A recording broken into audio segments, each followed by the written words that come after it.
আসসালামু আলাইকুম সবাইকে। রোজ রোজ তেল মশলা খেয়ে কি বিরক্ত হয়ে গেছেন? তাহলে আজকের রেসিপিটা একদম আপনারই জন্য। ঘরের খুব সহজ মাত্র কয়েকটা উপকরণ দিয়ে তৈরি হবে একদম হেলদি ব্রেকফাস্ট, যা খেতে যেমন মজাদার তেমনই স্বাস্থ্যকর। চলুন রেসিপিটা শুরু করা যাক। প্রথমেই একটি বাটির মধ্যে আমি মেজারমেন্ট কাপে মেপে 1 কাপ পরিমাণ সুজি নিয়ে নিয়েছি। এবার স্বাদ অনুযায়ী লবণ দিয়ে দিলাম। এবার দিয়ে দেব যেই কাপে আমি সুজি মেপেছিলাম সেই কাপেরই হাফ কাপ পরিমাণ টক দই দিয়ে দিলাম। 1 কাপ সুজি আর হাফ কাপ পরিমাণ টক দই দিতে হবে।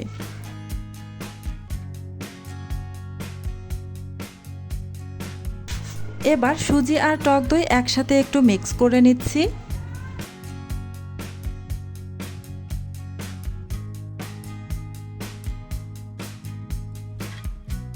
যেই কাপ দিয়ে মেপে আমি টক দই নিয়েছিলাম সেই কাপ দিয়েই 1 কাপ পরিমাণ পানি নিয়ে নিলাম। এখান থেকে আমি অর্ধেক পরিমাণ পানি এই সুজির মধ্যে দিয়ে দিলাম। সম্পূর্ণ পানি লাগবে না, অল্প অল্প করে পানি দিয়ে এই মিশ্রণটা তৈরি করে নিতে হবে। খুব বেশি পাতলা করা যাবে না, এটা একটু মোটামুটি ঘন রাখতে হবে। এই যে আমি অল্প অল্প করে পানি দিয়ে মিশ্রণটা রেডি করে নিচ্ছি। একটি কাঁটা চামচের সাহায্যে আমি নাড়াচাড়া করে ভালোভাবে মিশিয়ে নিচ্ছি। যারা যারা এখন পর্যন্ত আমার ভিডিওটা দেখতেছেন, প্লিজ আমার ভিডিওতে একটা লাইক দিয়ে দিবেন। আর আমার চ্যানেলটি যদি আগে থেকেই সাবস্ক্রাইব করে দেওয়া না থাকে, প্লিজ আমার চ্যানেলটি সাবস্ক্রাইব করে পাশে থাকা বেল আইকনটি অন করে রাখবেন। এতে করে যখন আমি নতুন নতুন রেসিপির ভিডিও আপলোড করব, তখন সাথে সাথে আপনার ওখানে নোটিফিকেশন পৌঁছে যাবে।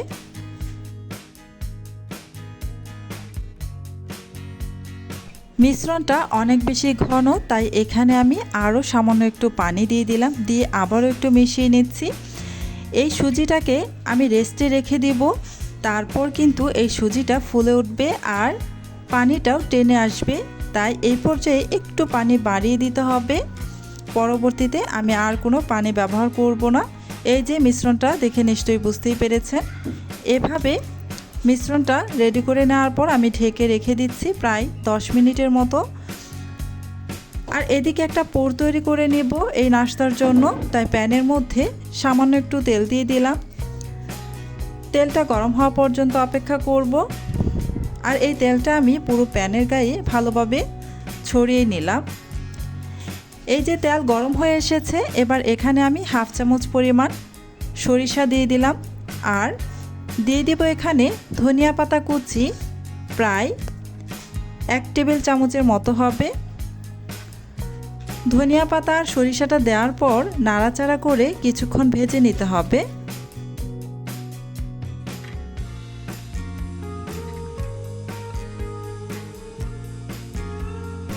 ভাজা হয়ে গিয়েছে। এবার এখানে আমি 1 চামচ পরিমাণ কাঁচামরিচ কুচি দিয়ে দিলাম। কাঁচামরিচের পরিমাণটা কিন্তু আপনারা আপনাদের টেস্ট অনুযায়ী এখানে ব্যবহার করতে পারেন। যে যেমন ঝাল খেতে পছন্দ করবেন তেমনটাই কিন্তু বাড়িয়ে বা কমিয়ে দিতে পারেন। তারপর এখানে মিডিয়াম সাইজের একটি পেঁয়াজ কুচি করে দিয়ে দিয়েছি। এবার নাড়াচাড়া করে কিছুক্ষণ ভেজে নেব। পেঁয়াজটা হালকা একটু নরম হওয়া পর্যন্ত ভাজতে হবে। চুলার আঁচ মিডিয়াম টু লো আঁচের মাঝামাঝিতে রেখে আমি এগুলোকে ভেজে নেব। পেঁয়াজটা যখন হালকা নরম হয়ে এসেছে, তখন এখানে আমি স্বাদ অনুযায়ী লবণ দিয়ে দিলাম। আর 1 চা চামচের 4 ভাগের 1 ভাগ হলুদের গুঁড়া দিয়ে দিচ্ছি। হলুদের গুঁড়াটা দেওয়ার সময় অবশ্যই চুলার আঁচ একদমই লো আঁচে রাখতে হবে, নয়তো হলুদের গুঁড়া দেওয়ার কারণে কিন্তু পুড়ে যেতে পারে।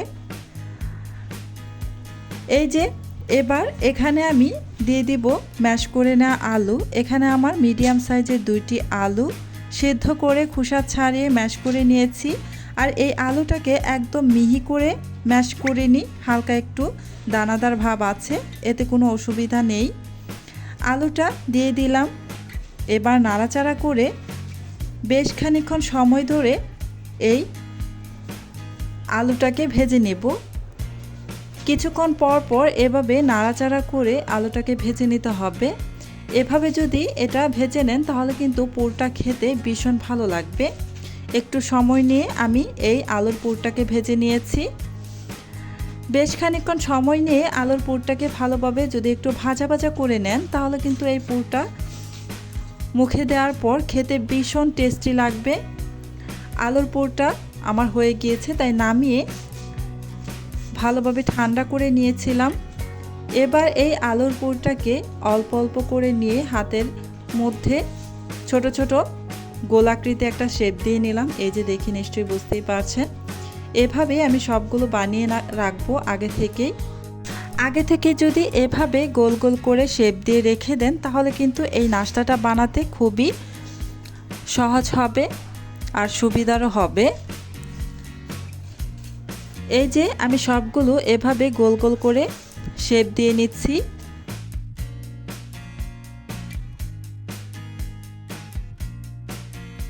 সবগুলো বানিয়ে নিয়েছি। এবার চলে আসছি, এই যে আমি ব্যাটারটা যে রেডি করে রেখেছিলাম, ঢাকাটা সরিয়ে নিলাম। আর এই সুজিটা কিন্তু ফুলে গিয়েছে। একটি চামচের সাহায্যে একটু নাড়াচাড়া করে আমি আপনাদের দেখিয়ে দিচ্ছি। এই যে দেখুন, অনেকটাই ফুলে ঘন হয়ে গিয়েছে। এই যে দেখুন, এখানে কিন্তু আর পানি দেওয়া যাবে না। আমার এই মিশ্রণটার ঘনত্বটা কিন্তু এমনই রাখতে হবে, আর পাতলা করা যাবে না, আবার এর থেকেও ঘন করা যাবে না। এবার এখানে আমি ইনো ব্যবহার করব। এই যে এই ইনোর প্যাকেটটা একটু ছিঁড়ে নেব। প্যাকেটটা ছিঁড়ে তারপর একটি চামচের সাহায্যে আমি একটু মেপে নিচ্ছি। আমি হাফ চামচ পরিমাণ এখানে ইনো ব্যবহার করব। খুব বেশি ইনো ব্যবহার করা যাবে না। 1 কাপ সুজির জন্য এখানে হাফ চামচই যথেষ্ট। হাফ চামচ ইনো এখানে দিয়ে আমি 1 চামচ পরিমাণ ইনোর উপরে পানি দিয়ে দিলাম, এটা অ্যাক্টিভ হওয়ার জন্য। আর দিয়ে সাথে সাথে নেড়ে চেড়ে ভালোভাবে মিশিয়ে নিচ্ছি। আর এই ইনোটা ব্যবহার করার পর সাথে সাথেই কিন্তু এই নাস্তাটা বানিয়ে ফেলতে হবে। এটা রেস্টে রাখা একদমই যাবে না।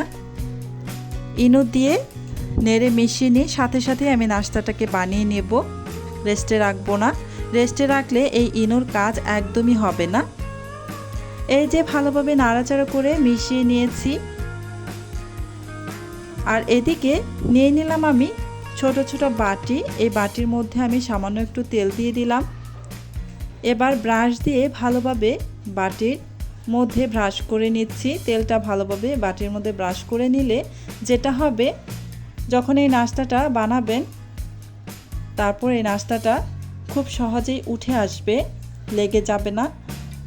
একদমই খুব সহজভাবে উঠে আসার জন্যই আমি এখানে তেল ব্রাশ করে নিয়েছি। তবে তেল ছাড়াও কিন্তু বানানো যাবে, একদমই সেভাবে উঠানো যাবে, তবে একটু এবড়ো থেবড়ো হয়ে যাবে, দেখতে একটু সুন্দর কম হবে। এই যে আমি এই বাটিগুলোর মধ্যে সমানভাবে মিশ্রণ দিয়ে দিচ্ছি। এবার এই মিশ্রণগুলোর উপরে একটি করে এই যে পুর যে আমি বানিয়ে রেখেছিলাম, গোল গোল করে রেখেছিলাম, সেগুলো বসিয়ে দিলাম। আর এই পুরটা দেওয়ার পর উপর থেকে আরও কিছুটা মিশ্রণ দিয়ে দিচ্ছি। পুরটাকে ঢেকে দিতে হবে। এভাবে ভালোভাবে মিশ্রণ দিয়ে ঢেকে দিলাম। একটি কাঁটা চামচের সাহায্যে ভালোভাবে একটু সমান করে নিচ্ছি, দেখতে যেন একটু সুন্দর লাগে। আপনারা চাইলে বাটিগুলো ধরে একটু ড্যাব ড্যাব করেও নিতে পারেন। এবার এগুলো আমি ভাপিয়ে নিব, সেই জন্য একটি রাইস কুকারের স্টিমার নিলাম। এর মধ্যে এই বাটিগুলো বসিয়ে দিয়েছি। আগে থেকে রাইস কুকারের পাত্রে আমি পানি বলক উঠিয়ে রেখেছিলাম। এবার এই পাত্রের মধ্যে এই বাটিগুলো বসিয়ে দিলাম। এখন ঢাকনা দিয়ে ঢেকে প্রায় 7 মিনিটের মতো অপেক্ষা করব। ফিরে আসছি 7 মিনিট পর।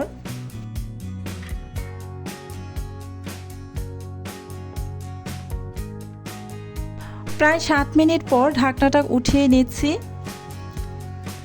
এগুলো হয়েছে কিনা একটু চেক করে নিব একটি কাঠির সাহায্যে। কাঠিটা এই যে এর মধ্যে ঢুকিয়ে দিলাম। এই যে এটা ক্লিন এসেছে। যদি কাঠিটা ঢোকানোর পর উঠিয়ে যদি দেখেন একদম ক্লিন, তাহলে বুঝে নেবেন এটা হয়ে গিয়েছে। এই ইডলিগুলো হতে আমার প্রায় 7 মিনিটের মতো সময় লেগেছে। আপনাদের ক্ষেত্রে এর থেকেও সময় বেশি বা কমও লাগতে পারে। এবার এগুলোকে আমি নিয়ে নিচ্ছি। এই যে বাটিটাকে এভাবে উল্টো করে ধরে বাটির পেছন সাইডে একটু ড্যাব ড্যাব করে নিলেই কিন্তু খুব সহজেই খুলে আসে। যেহেতু এখানে আমি বাটির মধ্যে আগেই তেল ব্রাশ করে নিয়ে তারপর মিশ্রণ দিয়েছিলাম, সেহেতু এভাবে খুব সহজেই কিন্তু উঠে আসে।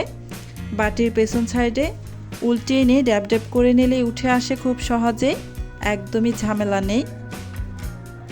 এই যে দেখুন কতটা সুন্দর হয়েছে আর স্পঞ্জিও হয়েছে। দেখলেনই তো, এই ইডলিগুলো খুবই সাধারণ কয়েকটি উপকরণ দিয়ে একদম সহজভাবে তৈরি করে নেওয়া গেল। এগুলোর সকালের ব্রেকফাস্টে আপনারা চাইলে খেতে পারেন। খেতে কিন্তু ভীষণই টেস্টি আর বানানো একদমই সহজ। একটি কেটে আমি আপনাদের দেখিয়ে দিচ্ছি এর ভেতরে কেমন হয়েছে। একটি ছুরির সাহায্যে মাঝখান বরাবর কেটে নিলাম।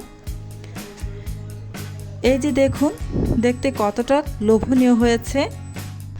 আপনারাও এভাবে একবার ট্রাই করতে পারেন। আশা করছি আপনাদের কাছেও ভীষণ ভালো লাগবে। আজকের মতো এখানেই বিদায় নিচ্ছি। আল্লাহ হাফেজ।